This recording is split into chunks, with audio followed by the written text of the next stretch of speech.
Bienvenue dans Smart Bourse, votre émission quotidienne pour rester à l'écoute des marchés sur Bismart for Change. Chaque jour à 17h si vous nous suivez en direct, à la télévision via vos box, à retrouver évidemment en replay chaque soir sur bismart.fr ou encore en podcast à l'heure qu'il vous plaira et sur l'ensemble de vos plateformes préférées.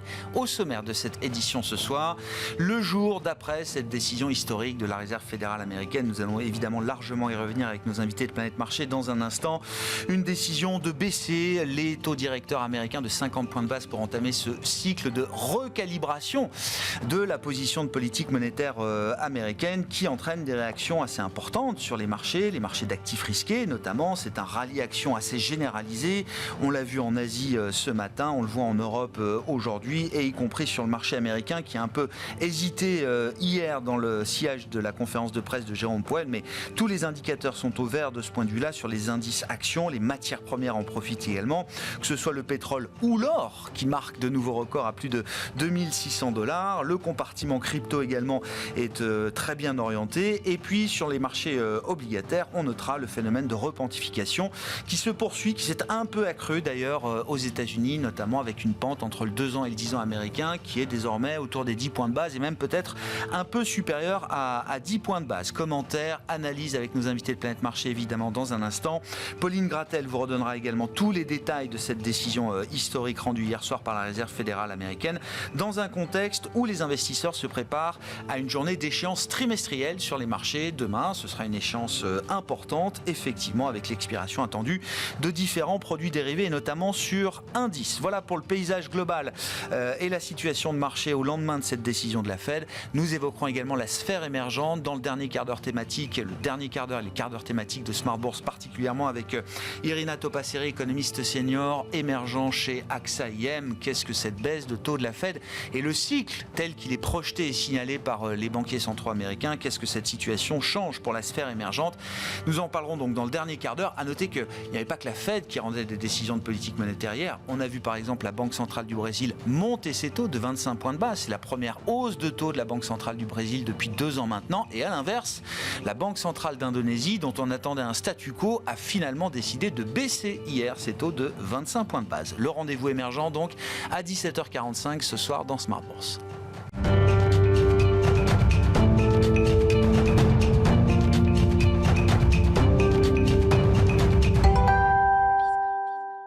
Tendance mon ami, chaque soir en ouverture de Smart Bourse, les infos clés du jour sur les marchés. Nous retrouvons Pauline Gratel. Bonsoir Pauline. Bonsoir. Et donc, la Réserve fédérale américaine a délivré une baisse de taux de 50 points de base hier soir. Oui, c'est une décision qui redonne du souffle aux indices mondiaux. Les premières réactions ont été visibles ce matin en Asie, avec des hausses de 2% pour le Nikkei à Tokyo et le Hang Seng à Hong Kong. En Europe, le Stoxx 600 progresse de l'ordre de 1,5% et se rapproche à quelques points de ses records récents. À Paris, le CAC 40 surperforme avec une hausse de plus de 2% au cours de la séance. L'indice revenant au contact des 7600 points, tiré notamment par les secteurs industriels et le secteur du luxe. À Wall Street, après une réaction de marché assez mitigée hier soir, les indices bondissent à l'ouverture. Le S&P 500 bat un nouveau record à plus de 5700 points. Bon, rarement le marché, les observateurs ont été aussi indécis jusqu'à la décision rendue hier soir. Ça donne un contexte particulier encore à cette décision, Pauline. Oui, d'après Deutsche Bank, cela faisait 15 ans que le marché n'avait pas été aussi partagé sur une décision monétaire de la Réserve fédérale.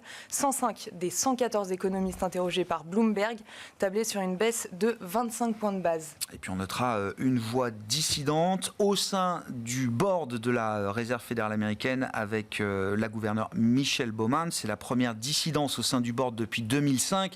Mais si on comptabilise les voix dissidentes hawkish, qui tiennent une position plus dure que la décision rendue par le comité, il faut remonter à 1994 pour retrouver une dissidence hawkish au sein du board de la Réserve fédérale américaine. La Fed a mis à jour également ses projections économiques pour les prochaines années, Pauline. Oui, alors concernant le PIB américain, les projections sont revues en légère baisse pour 2024 à 2% contre 2,1% initialement. Pour 2025 et 2026, les prévisions sont inchangées à 2%. L'inflation est revu à la baisse de 2,6 à 2,3% pour cette année, avant d'atteindre les 2% en 2026. Enfin, pour ce qui est du chômage, il devrait s'établir à 4,4% cette année et l'an prochain. Du côté de la trajectoire des taux, les projections des membres de la Fed signalent la possibilité de 50 points de base de baisse supplémentaire d'ici la fin de l'année et 100 points de base l'an prochain. Quelles ont été les réactions sur le marché obligataire ? Alors, intéressant de bien noter que le rendement de l'obligation américaine à 10 ans a tendance à remonter depuis hier, entre 3,75 et 3,80% aujourd'hui. Sur la partie courte de la courbe, on a vu à l'inverse le taux à 2 ans tomber à 3,55% avant de se stabiliser aujourd'hui autour de 3,60%. Sur le marché des changes, l'euro et la livre se renforcent face au dollar. Oui, la livre qui réagit aussi à la décision rendue aujourd'hui par la Banque d'Angleterre. Et comme prévu, la Banque d'Angleterre maintient son principal taux directeur inchangé à 5%. On rappelle qu'elle avait baissé ce taux de 25 points de base au cours de sa dernière réunion du mois d'août. Elle prévoit désormais de poursuivre ses baisses de taux, mais à un rythme graduel. Du côté de l'actualité des entreprises, vous nous parliez de Campari hier sur le marché italien. Il y a du nouveau aujourd'hui, Pauline. Oui, Campari chutait hier à Milan après l'annonce de la démission du directeur général. Aujourd'hui, le titre progresse de 8%. L'actionnaire principal a annoncé racheter 100 millions d'euros d'actions supplémentaires. Dans son sillage, Pernod Ricard et Rémy Cointreau sont en hausse de respectivement 4 et 5%. Dernière séance de la semaine demain. Qu'est-ce qui marquera cette journée sur les marchés, Pauline ? Demain, les investisseurs prendront connaissance de la décision monétaire de la Banque du Japon. Et demain sera une journée d'échéance sur les marchés avec l'arrivée à expiration de plusieurs produits dérivés. Tendance, mon ami, chaque soir en ouverture de Smart Bourse. Les infos clés du jour sur les marchés avec Pauline Gratel.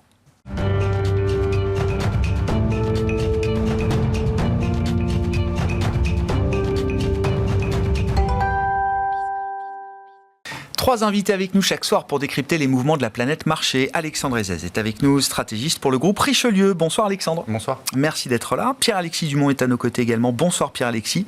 Bonsoir Grégoire. Ravi de vous retrouver comme directeur des investissements de Sycomore Asset Management aujourd'hui. Et Christophe Barraud nous accompagne également. Bonsoir Christophe. Bonsoir Grégoire. Merci beaucoup d'être là. Vous êtes chef économiste et stratégiste de Market Securities, notamment Christophe. Je commence avec l'économiste, bien sûr. Qu'est-ce que vous retenez du message qui a accompagné cette baisse de taux de 50 points de base, assez inédite effectivement, puisqu'on parle plutôt d'une recalibration du réglage de la politique monétaire américaine, on ne parle pas d'une situation a priori d'urgence économique. Est-ce qu'il y a quelque chose de très préventif dans ce premier pas de 50 points de base délivré par la Fed hier? Est-ce qu'on est déjà peut-être dans quelque chose de curatif du point de vue macro? C'est une bonne question. Alors, on peut tirer beaucoup de choses de la conférence de presse. L'idée, c'est déjà de retenir ce qui a justifié, entre guillemets, le 50 BP de baisse. Donc, si on regarde un petit peu les prévisions de croissance, donc ça a été assez surprenant, mais ils ont revu à la baisse leur prévision 2024. Malgré le fait que le T2 était pas si mal, que toutes les données qu'on a eues ces 2 dernières semaines ont plutôt surpris à la hausse et impliquent un T3 plutôt fort, aux alentours 3%. 3% à peu près. Ouais. Donc leur prévision implicite, c'est que au 4e trimestre, on sera en dessous des 1%. Donc on sera divisé par 3 du T3 au T4. Donc ça suppose qu'ils aient quelque chose en main qu'on n'a pas. Mais bon, ça a été une justification. Le deuxième point... C'est pas le genre de prévision que vous avez pour le 4e trimestre de l'économie américaine, Christophe. Pas du tout. Et si on prend en compte toutes les données, même les données à haute fréquence sur le mois de septembre, il n'y a pas de rupture de tendance, par exemple, sur les cartes de crédit. Si on regarde les données sur les indices manufacturés qui ont été publiés, ça indique plutôt un rebond de l'activité. Donc, relativement à l'opposé du discours. Même si, petite nuance quand même, il y a les prévisions, et durant la conférence de presse, il nous dit que tout va bien. Donc déjà, petite incohérence sur ce point. Le deuxième point, c'est le marché de l'emploi. Donc le fait que le taux de chômage remonte. Mais ça suppose de faire une hypothèse, c'est qu'il remonte, entre guillemets, pour des mauvaises raisons. À savoir qu'on ne serait plus dans le schéma actuel où le taux d'embauche diminue, mais on arriverait sur des phases de licenciement. Ce qu'on ne voit pas du tout dans les données, puisque si on prend les demandes d'allocation au chômage publiées aujourd'hui, c'est un plus bas depuis 4 mois. Ouais. Donc en gros, il y a peut-être une erreur aussi de diagnostic sur le fait que cette hausse du taux de chômage, elle provient peut-être essentiellement en fait, de l'offre d'emploi qui arrive, qui est principalement due à l'immigration.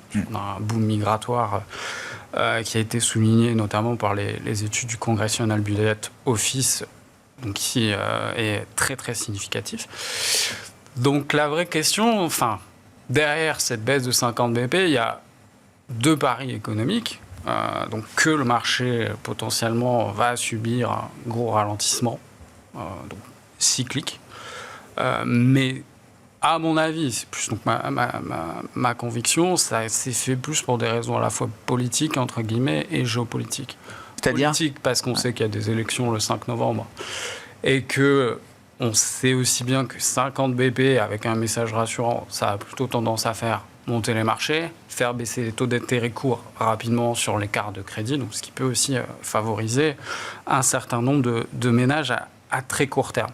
Et géopolitique, parce qu'il faut financer le déficit. Parce qu'on est sur quelque chose qui est supérieur à 6 ou 7%, les intérêts sur la dette qui explosent.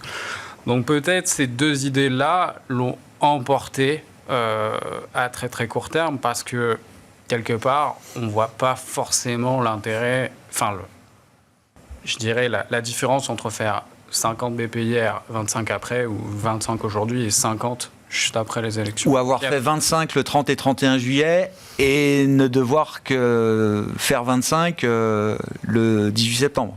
Ça aurait pu être une autre option. Ça aurait pu être une autre option. Donc, économiquement, très sincèrement, je pense que tout le monde est d'accord qu'on pouvait justifier à la fois le 25 et le 50. Mais je pense que le biais politique et géopolitique ont peut-être contribué un peu plus. C'est ce qui a fait tomber pour vous la décision de ce côté-là, plus que du côté 25. Voilà, c'est plutôt mon sentiment personnel. Ouais, très clair. Alexandre, quel est le niveau de confort que vous avez avec cette baisse de taux de 50 points de base ? C'est vrai que pourquoi 50 alors que l'économie américaine ne va pas si mal ? Je pense effectivement, je suis plutôt du côté du fait que ils ont raté le coche en juillet et que c'est un rattrapage. Après, ça va être le pas des baisses. Certains pensent que 50 BP, ça va être le pas classique maintenant. Je ne pense pas. Il faut avoir une prudence. 100 points de base cette année et 125 points de base l'année prochaine, c'est déjà bien et beaucoup, et ça doit rester visible. Après, il y a aussi une autre analyse qui peut être que la Fed, elle a demandé à l'emploi et l'inflation. Elle a déjà raté son choc d'inflation en 2022 en disant que c'était temporaire. Elle n'a pas agi, elle agit trop tard et finalement, elle a perdu un peu de crédibilité, elle a dû agir trop fort. Est-ce qu'elle veut, sur son deuxième mandat qui est l'emploi, faire exactement la même erreur en voyant l'emploi se détériorer et dire on ne fait rien parce que c'est juste un ajustement et une normalisation ? Là, ça serait compliqué. Donc, il faut qu'elle agisse en disant on fait l'emploi, on le prend assez rapidement. On ne veut pas être en retard sur ce sujet-là. Non, si c'est sur les deux sujets, ça va être compliqué. Oui. Donc, autant faire finalement 50 ou 25, ça va. Alors, il faut bien comprendre que c'était très partagé. 50-25, c'était très partagé. Mais en plus, la plupart qui disaient qui pouvaient avoir 50, ça allait être négatif sur les marchés, parce que c'était quelque chose qu'on n'avait pas vu. Et en fait, on a eu l'inverse, c'est-à-dire qu'on a eu 50, mais ça a été très positif pour les marchés. C'est le plus étonnant pour l'instant. Alors, ce qui est encore plus étonnant, c'est la réaction des marchés, parce que le marché américain n'a pas bien réagi quand même. Enfin, moyennement réagi. Hier soir, en tout cas. On était en doute, ça allait en hausse, en baisse, mais on a vu les taux remonter, le marché remonter puis rebaisser, et puis c'est du côté de l'Asie que ça s'est fait, et ça a entraîné tout le reste. C'est un peu bizarre, parce que finalement, la réflexion au niveau des Américains, c'était pas Wall Street qui a donné le là hier soir. Non, on est d'accord. Il y a une particularité. Alors, est-ce que finalement... mon analyse, moi, c'est que le monde entier attendait cette baisse de la Fed. Ça bloquait tout le monde. Le pays qui va le mieux, qui resserre les vis, ça a gêné les Chinois, les Japonais qui étaient obligés de faire plus pour éviter que leur devise baisse. Enfin bref, ça libère le monde. C'est plutôt une bonne nouvelle pour le monde. Pour le reste du monde. Pour le reste du monde. Ça, c'est mon analyse. Et pour les États-Unis ? Et pour les États-Unis, on verra bien. Le risque, c'est que ça aille trop bien, que ça reparte et que l'inflation reparte. On sera même à un niveau de 2,5% peut-être, mais si l'inflation repart à un niveau de 2,5%, on ne sait pas où ça peut aller. Et là, ça mettra à mal cette politique de baisse régulière des taux, et on pourra avoir des hausses de taux l'année prochaine avec une économie cette fois-ci qui va moins bien. Donc, c'est un vrai pari que fait Jérôme Powell en disant c'est moi qui vais stabiliser la croissance et le taux d'emploi. Après, le réglage après 50 points de base de baisse, il n'est pas accommodant pour autant, on est d'accord. Quand Non, même. La Fed n'est pas en train de soutenir l'économie ou de réappuyer sur l'accélérateur aujourd'hui. Non, la Fed n'est pas en train de réappuyer sur l'accélérateur, mais prenez finalement, parce que ça s'est fait, c'est assez particulier parce que les anticipations se sont mis rapidement sur ces fameux 50 BP. Donc ça a quand même. C'est allé vite en 10 jours, une semaine, 10 jours. Ça a fait baisser les taux de mortgage, ça va avoir un impact. L'immobilier est déjà très très haut, il n'a pas baissé. Les conditions financières sont très relâchées. Quoi. Les conditions financières sont très relâchées et on dit ok, on les laisse relâcher et on ne va pas les resserrer en tout cas. Donc évidemment que sur une période déterminée, la Fed reste prudente puisqu'elle a remonté son taux neutre, etc. Mais quand même, ça remet de la liquidité dans le système. À mon avis, effectivement, il y a le problème politique et géopolitique. Il y a beaucoup de tombées de dettes à des niveaux qui sont quand même importants. On parle de shutdown bientôt sur l'économie, au Congrès, sur la dette américaine. Il y a plein de choses qui font qu'il faut quand même rassurer. Il y a des échéances. L'élection présidentielle est un vrai sujet aussi. Donc il faut rassurer sur les quelques mois, quelques semaines, au moins jusqu'aux élections, et puis on verra après. Pierre-Alexis, qu'est-ce que vous comprenez de cette assurance qui a été apportée hier par Jérôme Powell? Alors, je suis peut-être un peu naïf, mais qu'est-ce que vous pensez du discours de Jérôme Powell qui consiste à dire on aime bien ce qu'on voit aujourd'hui et on a envie de préserver ce qu'on voit, un chômage à 4,2, une économie qui reste sur une trajectoire de croissance résiliente, solide, vous qualifiez ça comme vous voulez. On voit quand même qu'il y a du refroidissement dans le pipe, peut-être sur le plan du marché du travail, peut-être à débattre, j'en sais rien, mais on a envie de préserver ce qu'on voit aujourd'hui, et pour ça, on est capable d'enlever assez vite une dose de restriction monétaire qui nous semble un peu trop élevée par rapport à ce que peut encaisser l'économie américaine. Je résume simplement, mais est-ce que je suis trop naïf d'écouter Jérôme Powell, j'allais dire, de manière presque littérale, quoi. Le discours est clair, hein. Il sera là pour alimenter la bonne santé de l'économie, et quitte à être un peu préventif. Et, voilà. Mais je pense que ce qui ressort de ce qu'on a dit, de ce qu'ont dit Alexandre et Christophe, c'est que c'est vraiment un contexte très particulier de baisse de taux. Je pense que c'était l'une des baisses des taux les plus attendues, que tout le monde voulait. Depuis un an quasiment maintenant. Voilà. Dans un contexte d'élections qui sont quand même extrêmement aux États-Unis polarisé, le moins qu'on peut le dire, avec des programmes qui sont s'ils sont mis en œuvre, qui sont quand même assez inflationnistes, hein, donc il y a ça aussi qui peut jouer, c'est-à-dire que vous préférez baisser, quitte après à remonter, parce que là vous pouvez le faire, alors que si les programmes sont mis en œuvre, on ne pourra jamais baisser. On ne pourra jamais baisser. Voilà, donc je pense que, et en effet, à mon avis, l'économie a été un facteur 2, voire 3 dans la prise de décision de la Fed. Il fallait passer un signal. Il y a une notion de risk management en fait qui s'est imposée à la Fed. Voilà, on est là, on sera beaucoup plus proactif que ce qu'on a été sur l'inflation, sur la partie croissance. Voilà, donc vraiment un signal pour essayer de rassurer. Et en effet, derrière ça, c'est plutôt en effet positif pour l'économie mondiale, puisque ça mettait en effet, même si la politique monétaire est relativement accommodante aux US, elle est relativement restrictive, notamment dans les pays émergents, hors des zones. Donc là, le fait de faciliter le financement en dollars va quand même mettre un peu d'huile dans les rouages. Ça soulage un peu tout le monde. Ça soulage un peu tout le monde. Donc, d'accord. Voilà, donc je pense que c'est le point clé. Après, qu'est-ce qui se passera sur les prochaines réunions de la Fed? Je pense que là, il faut rester, à mon avis, assez humble. On est dans une situation assez particulière, avec très très peu de visibilité, on verra. Mais c'est logique que le marché le prenne bien, comme le disait aussi Alexandre. Tout l'argumentaire de ceux qui pensaient que 50 points de base c'était trop était de dire ça sera pris négativement aussi par le marché. Pas du tout. Moi, j'étais plutôt dans le discours, parce que si c'est pris négativement, c'est une vision de panique. C'est-à-dire, ils sont en retard. Mais là, urgence, les panique. chiffres sont tellement bons, ça a été assez difficile de croire que... Donc là, c'est le meilleur des deux mondes pour les marchés. C'est le meilleur des deux mondes. Après, il y a quand même on fait quand même tourner un peu la planche à billets, quoi. Faut quand même en avoir conscience. C'est-à-dire qu'on alimente déjà une économie qui est surdopée. Voilà, il y a à terme, voilà, et ça pose toujours en fond le caractère soutenable de ce type de politique à moyen long terme, hein, avec des déficits considérables, des taux de chômage qui sont quand même extrêmement bas, et en plus qui sont dopés par le fait qu'il y a une immigration massive qui fait que normalement, même s'il n'y avait pas eu cette immigration, alors on ne sait pas où seraient les taux de chômage. Ouais. Voilà, donc on a vraiment, c'est vraiment une économie qui est dopée à la testostérone aujourd'hui.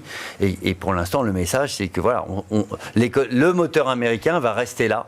Ouais. Et donc c'est tout à fait normal que les banques... Et ça ne me semble pas illogique que le marché américain, dans un premier temps, ait eu un petit peu de prudence. Un petit doute. Et derrière... Est-ce que c'est bien, est-ce que c'est pas bien soit les bourses du reste du monde, du monde qui le prennent bien, parce que eux, en effet, ça met de l'huile dans les rouages. Bon, le marché US le prend bien. Là, en deuxième lecture, aujourd'hui, il n'y a pas de doute. Hein. On prend 2,5-3% sur le Nasdaq au moment où on se parle. Hein. Donc, voilà. Alexandre ? Non, après, je pense que la question qu'il faut se poser, c'est est-ce que ces baisses de taux vont avoir un impact s'il y a récession ? Est-ce qu'elles vont avoir un impact sur l'économie ? Parce que finalement, les hausses des taux, on se rappelle, en 2022, Jérôme Powell a dit on va faire souffrir les entreprises, les ménages, etc. Ça s'est pas passé. Pas fait. L'immobilier est au plus haut, enfin, les marchés actions étaient au plus haut. Et donc, à l'inverse, on peut imaginer quand même que ces hausses de taux n'ont pas du tout d'impact sur ce qui va se passer naturellement. Il y a le cycle, quoi. Il y a le cycle. Oui. Mais en fait, finalement, tout a suivi un cycle et que ces hausses de taux n'ont pas eu véritablement d'impact. Non. Donc, pourquoi les baisses de taux auraient un impact sur l'économie ? Non, mais ils accompagnent le cycle, quoi, de ce point de vue-là. Christophe. Non, mais c'est simple. Enfin, pourquoi elles n'ont pas eu d'impact ? C'est sur le plan fiscal. C'est vrai. Ils ont mis tout ce qu'ils pouvaient avec l'IRA et le CHIPS Act. Donc, dans l'autre sens, à mon avis, ça peut avoir un impact, d'autant... Sans le pilier budgétaire, on aurait vu l'impact des hausses de taux. Ah, bien sûr. Oui. Et s'il y a récession, c'est pas 6-7 de déficit, mais c'est 10-12. Et là, on leur dira, il faudra se calmer sur les dépenses. Donc, je pense que ça, dans l'autre sens... Ça peut avoir. C'était une situation relativement exceptionnelle. Dans cette ambiance de Fiesta Dovish, Christophe, il y a quand même une petite partie finale de la conférence de presse de Jérôme Powell, qui est peut-être un peu moins commentée aujourd'hui, mais j'ai peu de doutes sur le fait que ça va devenir ou redevenir un sujet fort. C'est la question de la destination finale, du point d'arrivée. Et de ce point de vue-là, Jérôme Powell, très dovish pendant la conférence de presse, laisse quand même entendre que le point d'arrivée, il est peut-être pas là où les marchés le situent pour 2025 ou 2026. Et il s'interroge ouvertement désormais sur où en est le taux neutre, donc le taux qui ne génère pas de friction dans l'économie américaine, le taux d'équilibre. Et son sentiment, il l'avoue clairement, est plutôt que ce taux neutre a peut-être été relevé de manière presque significative. Ça se traduit d'ailleurs, je crois, dans les projections, ou la mise à jour des projections aussi, Christophe. Oui, dans le DOTS final, il était très légèrement revu à la hausse, mais c'est surtout, en fait, c'est à partir du moment où il a parlé de ça que les taux obligataires, 10 ans, 20 ans, 30 ans, ont commencé à remonter. Ouais. Alors, c'est un vaste débat, parce que le taux d'intérêt d'équilibre, c'est quelque chose qui peut varier au cours du temps. Tout dépend de l'hypothèse qu'on fait, encore une fois, sur le fiscal. Ça suppose aussi de se faire beaucoup d'hypothèses sur toute la politique de transition énergétique, parce que c'est là d'où viendra vraisemblablement le coût. Mais quoi qu'il en soit, on sent bien que il y a un vrai doute sur le point d'arrivée. Ouais. D'autant qu'on est dans un monde où il y a un secteur particulier, ça a été évoqué, c'est le marché immobilier. Une problématique qui est aux États-Unis, mais qui est aussi dans d'autres pays développés, c'est l'offre de logement.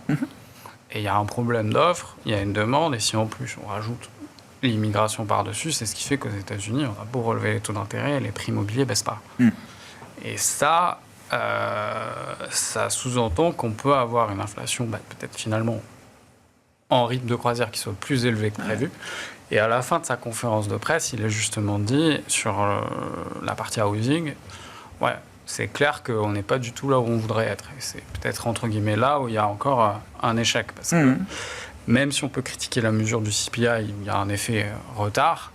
Globalement, ce qu'on appelle les market rents, la croissance est revenue à quasi nulle sur une offre massive de logements qui était revenue de manière temporaire. Mais là, si on regarde le cycle à 3 ans devant nous... Ça repart. D'accord. OK. Donc, il y a un vrai quid aussi là-dessus. Donc, c'est... Voilà. plusieurs facteurs selon les pays, mais qui reviennent quand même, c'est l'immobilier, l'offre de logement, la transition énergétique et le niveau de la dépense fiscale dans une course géopolitique où tout le monde a tendance à dépenser. Qu'est-ce que ça change, Pierre-Alexis, du point de vue de la gestion, de l'investissement ? Alors, c'est vrai que depuis hier, on voit des réactions de marché assez puissantes. On voit d'ailleurs revenir sur le devant de la scène, je sais pas, c'est par exemple le secteur du luxe en Europe, c'est par exemple des secteurs un peu cycliques industriels qui avaient rendu pas mal de performances. On avait plutôt tendance ces derniers jours et ces dernières semaines à évoquer des secteurs défensifs comme étant revenus sur le devant de la scène, la santé, les télécoms, les utilities, etc. Est-ce que là, il faut se préparer à un nouveau pivot en termes de régime de marché, ou est-ce que les réactions du jour sont peut-être juste un peu épidermiques par rapport à ce qu'on observe depuis cet été, par exemple ? Là, je pense qu'il y a des phénomènes de correction. Ouais. Et il faut de remise à niveau un peu des choses, quoi. D'accord. Historiquement, en période de baisse des taux, c'est les secteurs défensifs qui proxy bonds, ceux qui sont liés le plus au marché obligataire. D'accord. Voilà, l'immobilier, j'ai pas cité l'immobilier, mais enfin on en parle. Voilà, l'immobilier, les foncières cotées, l'immobilier, c'est assez normal qu'il en profite. Qu'il en profite, c'est évident. Hein. Ça, c'est un proxy bonds, baisse des taux, en plus avec un énorme déficit dans tous les pays développés d'offres. Du fait de la hausse des taux qui a complètement paralysé la construction. Donc non, là-dessus, ça c'est assez naturel que ça en profite. Non, après, normalement, baisse des taux plus élection. Voilà. Le phénomène, nous, en quel on pense que ça peut être durable, alors c'est pas qu'on l'a dit 10 fois, je vais le dire une 11e fois, c'est le broadening, le phénomène de diffusion. Voilà. C'est-à-dire que voilà. Ça, c'est pour moi, c'est la tendance de l'été. Ça, c'est ce qu'on observe depuis cet été quand même. Et voilà. Mais là, on a des éléments supplémentaires. Les élections sont en général. En plus, on a plutôt des programmes qui sont pro petite et moyenne valeur, très favorables aux très grosse réaction des small cap US depuis hier, d'ailleurs. Tout à fait. Non, mais c'est assez normal. Et plus le phénomène électif, normalement, vous avez en effet beaucoup plus de visibilité après les post-élections, et ça c'est positif pour les petites et moyennes valeurs en général. Donc ça, je pense qu'on peut...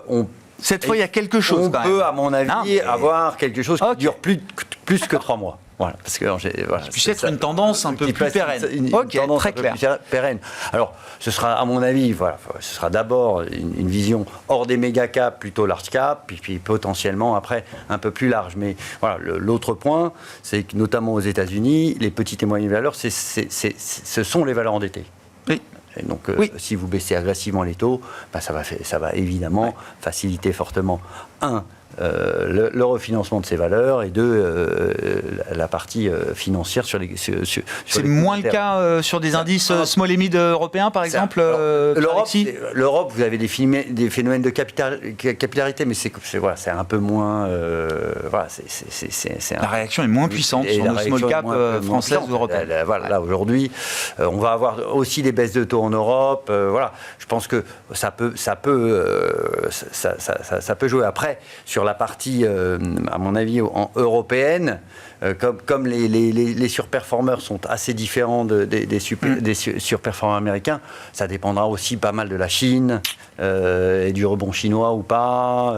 Si comme nous on le pense, on a plutôt une Chine qui risque de décevoir un peu. Encore. Oui.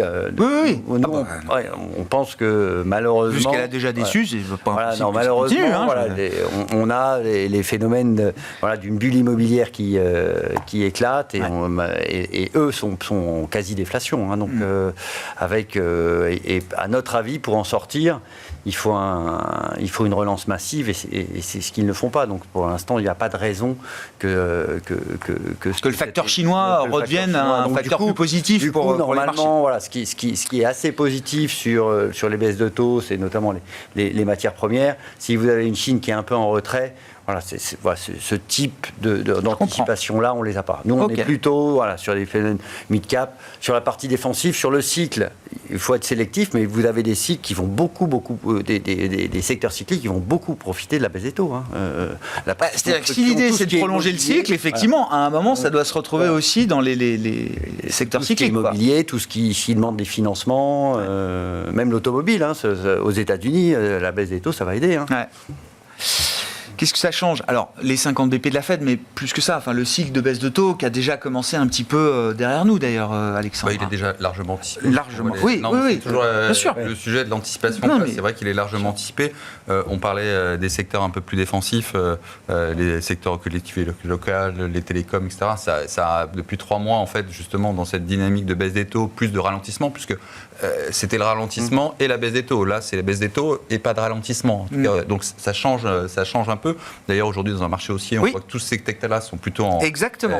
baisse. Ouais, ça n'entraîne pas tout le marché. Cet afflux de liquidité va sur des valeurs qui avaient été justement pour le ralentissement mis à défaut. Le luxe, par exemple, l'automobile, pour différentes raisons. D'ailleurs, les chiffres automobiles ont été très mauvais. Ah oui. Très, très mauvais. Oui. Pour les constructeurs européens, notamment. Et pourtant, ça monte aujourd'hui. Donc, on voit bien l'afflux de liquidité. On essaye d'acheter des valeurs qui n'étaient pas... Et ça, c'est un signal ou c'est un faux signal, ce qu'on voit aujourd'hui pour vous? Pour le coup, je dirais pour l'automobile, c'est plus compliqué parce qu'il y a vraiment il y a vraiment des tendances de fond. On parlait de la Chine. Pour l'Europe, la Chine, c'est plus l'endroit, l'Eldorado. J'entends. Enfin, il y a de la concurrence. Pour l'automobile en Europe, c'est plus la Chine qui compte que la baisse des taux de la Fed, quoi. D'accord. Le cas d'école, c'est Starbucks qui se développe. Oui. Il y a tellement de concurrents au fur et à mesure, en fait, c'est une histoire qui est sans fin. C'est-à-dire qu'on s'implante, on a un succès, les concurrents arrivent. La concurrence nationale monte. Ah oui, et on se retrouve sorti du marché. Oui. On achète local, on veut acheter local chez nous, ils achètent local aussi. Je veux dire, c'est pareil. Donc c'est un phénomène global de déglobalisation. Mais sur le luxe, effectivement, la Chine déçoit. On commence à avoir quelques réformes. Les réformes massives, elles ne se feront pas parce qu'ils ne peuvent pas, ils n'ont pas la capacité de le faire. À chaque fois, ça a été 2 échecs incroyable. 2009-2014, ça a créé des bulles immobilières. Ils essayent de gérer cette bulle immobilière. Ça va permettre à la Banque centrale chinoise de baisser un peu les taux et les réserves obligatoires. C'est ça qu'il faut faire, c'est du money management pour ne pas recréer une bulle et en même temps essayer de... je comprends. Contenir la situation, c'est ça. D'accord. On voit quelque chose quand même, c'est pas depuis hier, mais depuis quelques jours, une hausse de la devise chinoise. Ouais. Qui était quand même commence à avoir une confiance. En tout cas, la baisse de la Fed va aider aussi la Chine à commencer à mettre en place peut-être des réformes. Et puis, ça, c'est un risque aussi, parce que si la Chine démarre trop fort, ce qui n'est pas du tout notre... Mais ça recréera de l'inflation. C'est qu'on en parlait de ça, de ce risque, effectivement. Mais la Chine importe... exporte à déflation. Et les exportations chinoises sont à des niveaux incroyables. Donc, pour le coup, alors il va y avoir les barrières douanières, certainement, mais c'est aussi... Ça nous arrange pour l'instant pour faire baisser l'inflation. Ça contient le risque inflationniste, c'est ça. Et puis, on a vu, regardez aussi, sur l'activité quand même, les matières premières, notamment le pétrole, remonte. On va avoir cuivre, pétrole, l'OPEP, la réunion de l'OPEP en octobre, début octobre.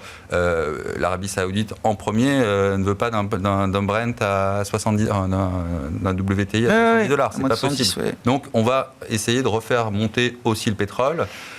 Et si le pétrole remonte, on verra ce que fait la BCE, mais c'est un vrai sujet sur la BCE, parce que la BCE n'est pas à la Fed. En tout cas, elle n'est ni market friendly, ni pro-croissance. En tout cas, ce n'est pas du tout ses mandats. Et elle va regarder l'inflation et on va voir si elle réagit et si la Fed lui a donné, en tout cas, les moyens d'agir plus. Ouais. Bon, Christophe, est-ce que ça ouvre de nouvelles perspectives pour la BCE, cette première baisse de taux de 50 points base et le ton dovish qui accompagne cette baisse de taux de la Fed? Alors, ça peut ouvrir des portes sur le fait de se poser la question sur octobre, qui aujourd'hui ne semble pas être une question, ça semble être un peu tôt. Néanmoins, ça fait remonter les probabilités dans le sens où on aura le chiffre d'inflation de septembre qui vraisemblablement sera pour la première fois sous les 2%. Donc ça peut être un motif. Et surtout, quand on regarde un paramètre qui est bien regardé par la BCE, c'est l'euro donc pondéré en fonction de d'autres monnaies qui est au plus haut depuis... Taux de change effectif de l'euro, l'euro pondéré par rapport au poids des échanges commerciaux qu'on a avec les grands pays avec lesquels on échange. Des années et qui généralement très regardé par la BCE dans un monde où la Chine continue, du moins sur tout un tas de segments, de l'exporter de la déflation. Et économiquement, sur l'impulsion de croissance, on voit bien que artificiellement, on aura un T3 positif, plutôt bon, avec la France, les Jeux Olympiques. Mais à partir du T4, c'est pas le même monde. Il faudra retracer de cet effet-là. Et on voit bien qu'il y a un pays qui souffre très très fort, c'est quand même l'Allemagne. La Bundesbank aujourd'hui a dit que vraisemblablement ils étaient en récession technique. Et on ne voit pas trop bien comment les Allemands peuvent s'en sortir dans un schéma où fiscalement c'est très compliqué de faire une exception sur le déficit. Je sens qu'ils ont des élections l'année prochaine, qu'ils ont eu beaucoup de mal à se mettre d'accord sur le déficit précédent. Donc eux ne bougeront pas. Et en France, on est plutôt quand même dans le schéma où on va plutôt avoir des prélèvements plus élevés, ou du moins ils ne vont pas baisser. Donc France-Allemagne, déjà on voit que le momentum économique à venir n'est pas génial. L'inflation qui se tasse, marché de l'emploi qui vraisemblablement maintenant pareil va potentiellement se détériorer aussi.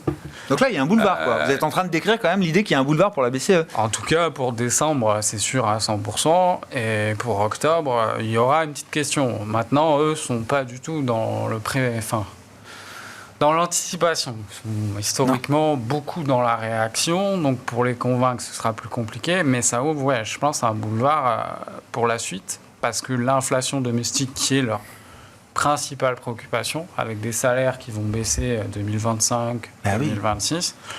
On ne voit pas bien d'où elle va venir l'inflation, puisqu'on si sur le chiffre de l'inflation européenne, l'immobilier, pétrole, l'impact... Alexandre citait le risque pétrole. Si jamais le pétrole, effectivement, se mettait... On a baissé quand même de au moins 10% cet été sur le pétrole. Ça a quand même pas mal baissé. Oui, puis voilà. La moyenne à 12 mois, c'est autour de 80-85. Donc c'est encore inflationniste. Est-ce que ça peut venir d'une inflation importée? Est-ce que ça peut être ça le risque pour la BCE à ce stade? L'euro s'apprécie, le pétrole a baissé. Le rebond de l'inflation, en fait, l'inflation sur la partie bien, qui est plus, je dirais, un peu cyclique et qui dépend de la macro court terme, et la partie service, qui est plutôt des côté salaire, côté inertie. Le côté salaire, côté inertie, c'est un peu élevé aujourd'hui, mais on se dit que tout est taxé pour qu'elle se normalise l'année prochaine. Maintenant, sur la partie bien, ça dépend aussi de la tendance macroéconomique sous-jacente en Europe. Et là, on sent bien qu'on est si on fait 1% en Europe l'année prochaine, ce sera déjà pas si mal que ça. Donc, finalement, le choc d'inflation en Europe, c'est plus un choc externe qui peut arriver. Mais on peut aussi avoir des bonnes nouvelles, parce que je prends un cas comme ça. Si vous avez un Trump qui arrive à résoudre le problème Ukraine-Russie, vous avez le prix de l'alimentation qui perd 30% le lendemain. Donc, voilà, on est revenu sur la ligne des 2% en agrégé, avec des services qui vraisemblablement vont se tasser l'année prochaine et des biens qui peuvent légèrement réaccélérer, mais on sent qu'on a cette convergence à nouveau vers la zone des deux. Oui, d'accord. Bon, on verra. Prochain meeting, c'est mi-octobre. C'est ça pour la Banque Centrale Européenne. Le cas d'investissement européen, comment vous le regardez aujourd'hui, Pierre-Alexis? Parce qu'on se parle, le stock 600 est quasiment au plus haut au moment où on se parle. Le DAX aussi ne doit pas être très loin, malgré les difficultés économiques de l'Allemagne. Il y a le cas français, le cas qui effectivement accuse désormais un peu de retard, on va dire, depuis quelques mois. Mais qu'est-ce qui peut être intéressant dans le cas d'investissement des actions européennes aujourd'hui, là, pour un investisseur global aussi qui peut-être cherche à se redéployer un peu? Exact. Alors, ce qui est sûr, c'est que d'un point de vue top-down, l'Europe, si vous regardez un peu les arguments objectifs... Oui, ça fait jamais rêver. Oui. Ça, on est d'accord. Ça, on a l'habitude. Voilà. On a l'habitude d'aller au-delà de cette lecture-là, Pierre. Et on a l'habitude. Et donc, ce que je veux dire par là, c'est que le pessimisme, il est très bien ancré en Europe. Oui. Voilà, ça, c'est... Aussi bien que les anticipations d'inflation. Et donc, très bien. Et donc ça, c'est facteur d'espoir. Très bien. Non, mais je le dis ça en plaisantant, mais non, clairement... Faut avoir ça en tête. Et on a quand même un certain nombre d'éléments qui sont des éléments relativement positifs. En effet, pour l'Europe, qui sont grosso modo une baisse des taux, qui va quand même aider la conjoncture, des niveaux d'anticipation top-down qui sont extrêmement dégradés. Ouais. Et on a vu quand Et ça même... se voit dans le momentum bénéficiaire aussi. Il y a de la place pour des surprises plus positives du point de vue des bénéfices des entreprises européennes. Alors, non, mais là, si vous regardez le top-down et le bottom-up, le bottom-up tient beaucoup mieux que le top-down. D'accord, ok. Mais tout simplement parce que le périmètre et le gisement européen est plus exposé à la croissance mondiale qu'à la croissance européenne sur les grandes capes. Donc là, aujourd'hui, vous avez un peu de monde. C'est-à-dire que d'un point de vue économique, local, c'est quand même... morose. C'est très morose. Médiocre. Et sinon, sur les publications, c'est plutôt une année qui est correcte. C'est pas une année extraordinaire comme on les a eu post-Covid, mais c'est une année qui est très correcte. Donc là-dessus, voilà. Et donc, nous, ce qu'on a regardé, c'est qu'on a fait un espèce de parallèle avec des années de croissance molle. Voilà, les années de croissance molle, c'est la sortie de la crise, c'est 2010-2019 où on a eu zéro croissance de bénéfices en Europe, et pourtant on a eu des marchés qui se sont relativement bien tenus. D'accord. Voilà. Tout simplement parce que...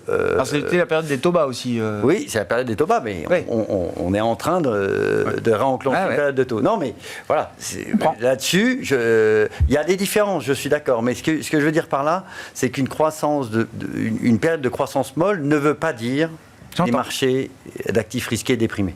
Ça, on a déjà eu ces phénomènes-là, et on a eu, c'est vrai aujourd'hui, des marchés actions qui sont très bien tenus en masse, mais si vous regardez un peu en médiane, voilà, vous avez toute une partie du gisement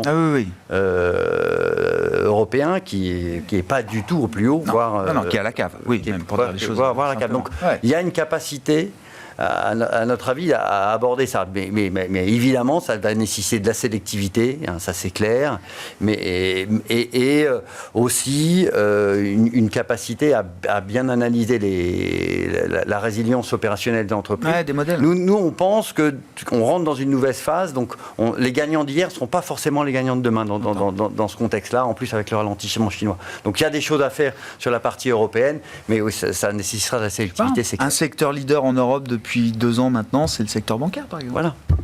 Et la repentification, peut leur faire du bien. Encore après les années 2019, effectivement, ou 2010, à l'inverse de ce qui se passe actuellement, c'est que l'année précédente avait été sur les marchés très compliquée, et avec des bénéfices qui étaient plutôt, en tout cas pour 2017, avaient été très très bons. Et finalement, le marché avait fortement monté.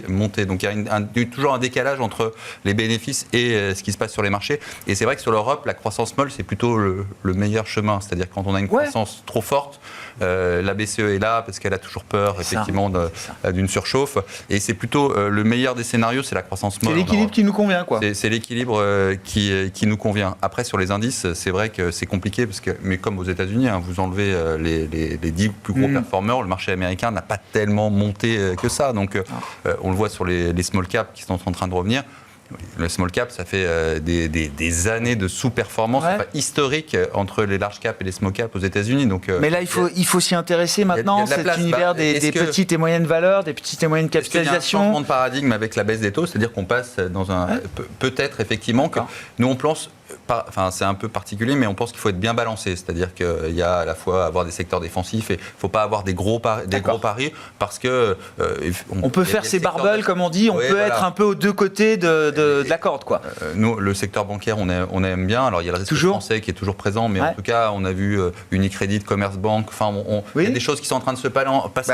Un mot, ça donne quoi comme signal, Unicredit, Commerz ? Non, mais ça donne le fait que enfin les deals transfrontaliers peuvent peut-être se faire, et que la grande concentration du secteur bancaire voulue par les BCE peut-être à un moment arriver. Et donc ça va être des cibles. Il y en a peut-être quelques-unes en France.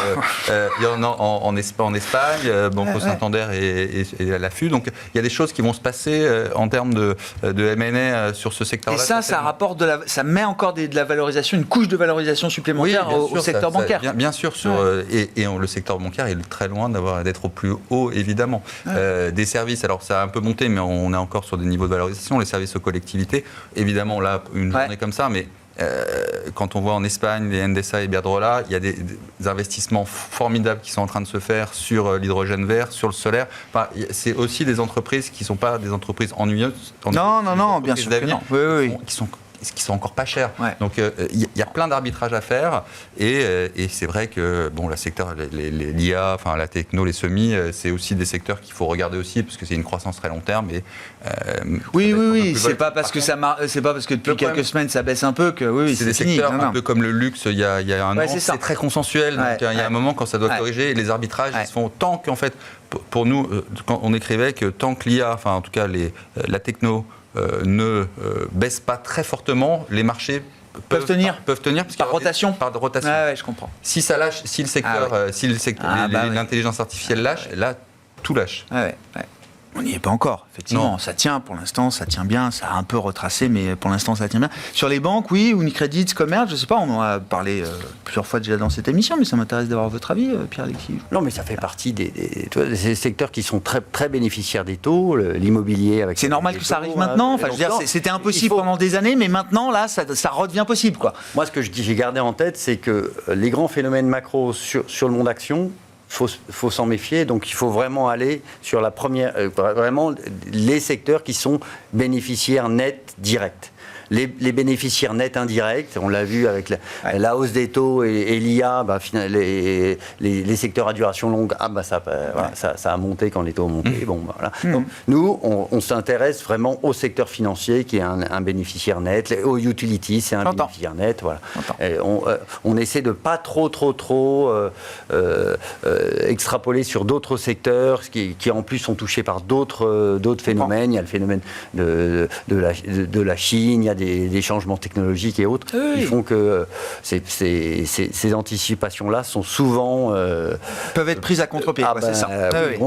Même sont très souvent prises à revers. Voilà, exactement. Bon, merci beaucoup, messieurs. Merci d'avoir été avec nous pour débriefer cette décision qui restera historique quand même, d'entamer un cycle de recalibration monétaire aux États-Unis avec une baisse de 50 points de base sans facteur exogène particulier. Ça reste une décision historique. Christophe Barraud était avec nous, chef économiste et stratégiste de Market Securities, Alexandre Ezès, stratégiste du groupe Richelieu, et Pierre-Alexis Dumont, directeur des investissements de Sycomore Asset Management.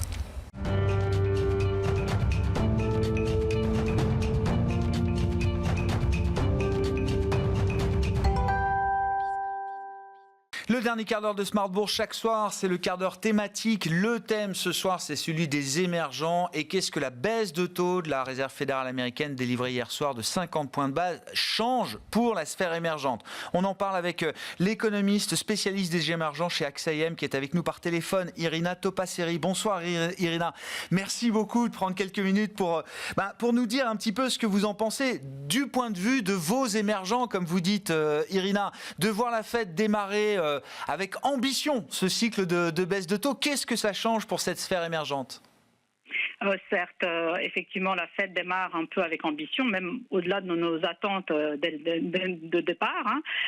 Mais reste à savoir si ces dot plots venaient à se concrétiser. On en est loin de tout ça. Et d'ailleurs, les dot plots en général ne sont pas tout à fait un bon guide sur la politique monétaire à suivre. Donc, on va prendre notre temps pour pondérer. Le fait est que les marchés anticipaient très bien ce mouvement. Donc, la question, je pense, tu me poses la question par rapport aux conditions financières pour les pays émergents, il faut savoir combien les marchés ont déjà intégré.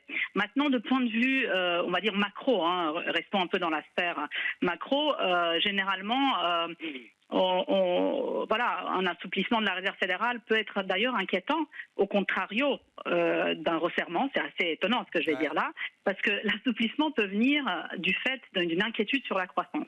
Et à ce moment-là, effectivement, en tant que pays émergents qui sont effectivement au centre du commerce mondial et du pouls de la croissance mondiale, ça peut être un point d'alerte. Ce n'est pas aujourd'hui, comme tu le dis, c'est que la Réserve fédérale baisse les taux vite, mais en même temps, elle n'est pas tellement inquiète. Enfin, on ne voit pas des prévisions de croissance chuter drastiquement. Il n'y a pas, en tout cas, un atterrissage dur à prévoir aujourd'hui aux États-Unis. En tout cas, on n'a aucun signal aujourd'hui qui nous guiderait là-dessus. Donc, c'est presque trop beau pour être vrai. Donc en gros, voilà, on avait des taux réels trop élevés. Donc la Réserve fédérale enlève donc des charges un peu de cette pression sur l'économie, puisque l'inflation atterrit gentiment sur sa cible. Donc c'est plutôt presque le meilleur des deux mondes. Et s'il y a un endroit peut-être où je pense que ça peut effectivement avoir un impact bienvenu, somme toute, c'est pas sur les grands pays émergents, mais plutôt sur les pays frontiers. Parce que ceux-là, donc c'est tout ce qu'on appelle pays vulnérables, on va dire quelque chose comme ça, ce sont des pays qui, de par leur structure un peu de manque de marchés locaux, effectifs et réels et profonds, ils sont souvent obligés de se financer sur les marchés externes. Et effectivement, ces derniers temps, ils ont profondément souffert de la remontée du coût de l'emprunt en dollars. Hein. Vous avez vu les eurobonds, les fameux titres donc de dette en devises dures, dollars ou euros, mais en général c'est dollars. Moi, j'avais regardé en 2020-2023, les émissions des eurobonds étaient en baisse de 70% par rapport aux 2 années qui précèdent cette période, donc par rapport au pré-Covid. Donc la dette émergente est mise en euros, c'est ça, Irina, hein. En dollars, en fait. On appelle ça des eurobonds, mais en fait, c'est en dollars. C'est en devises dures, en fait. C'est une terminologie comme ça. Oui. Et ces pays-là n'ont pas pu emprunter, en fait. Tout simplement, c'était trop cher. Et même que leur différentiel de taux est allé dans leur faveur, donc ils ont monté les taux encore plus, et leurs taux sont allés encore plus loin que ceux des États-Unis, ils ne pouvaient pas émettre. Donc soit c'est trop cher pour eux d'ailleurs, parce que les États ne peuvent pas émettre non plus à n'importe quel prix, il faut qu'ils remboursent quand même, il faut qu'ils prennent en compte ça.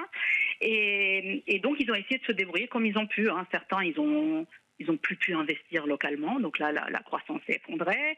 C'est une manière, quand tu n'as plus d'argent, tu fais plus rien. Donc ça c'était très dommageable. Il y en a certains qui ont pu utiliser des réserves de change, mais ça il faut en avoir, et pas tout le monde a. Plus on est vulnérable, moins on en a. Et puis de toute façon, plus on utilise nos réserves d'échange, plus cela nous met en vulnérabilité pour une prochaine fois. Voilà. Et puis certains ont utilisé quelques investisseurs locaux pour placer de la dette locale. Mais donc cela pourrait trouver à la limite une bouffée d'air, et il est bienvenu, j'ai envie de dire, après plusieurs années très très difficiles depuis 2020. Pour des pays clés comme la Chine, qu'est-ce que ça change, Irina ? Sachant qu'on a vu quand même, c'était là aussi un des marqueurs de l'été, on a vu cette appréciation de la devise chinoise se matérialiser contre le dollar notamment. Oui, effectivement, mais je ne suis pas sûre que... la Chine, déjà, on va dire, elle a commencé à baisser les taux avant la Réserve fédérale, si on parle des micro-mouvements qu'elle a fait au mois de juillet. Et elle est attendue de faire bien plus, la PIB aussi, parce qu'effectivement, la Chine est dans un ralentissement inquiétant. Hein, donc, effectivement, est-ce que la baisse de la Fed pourrait leur donner un peu plus d'engouement ? Certes. En fait, je pense que c'est ça la réponse à ta question. Pour tout le monde, c'est plus facile en fait, puisque voilà, on a un peu moins ces difficultés. Mais je tiens à dire quand même que c'est assez frappant quand on regarde la politique monétaire des banques centrales des pays émergents est éminemment drivée par les facteurs domestiques. Et en fait, c'est juste la calibration qui est généralement en fonction de la Réserve fédérale. Et j'ai envie de dire que c'est asymétrique à la remontée des taux qu'à la baisse des taux. En fait, on est plus tendu quand la Fed monte les taux, parce que là, on a un gros problème de flux de capitaux, de sortie de flux de capitaux potentiels, alors qu'à la baisse, on devrait être moins tendu. D'ailleurs, on voit, c'est intéressant, parce que c'est ce que je disais en introduction. Hier, on a quand même des décisions de banques centrales émergentes qui ont été rendues en même temps que celles que la Fed.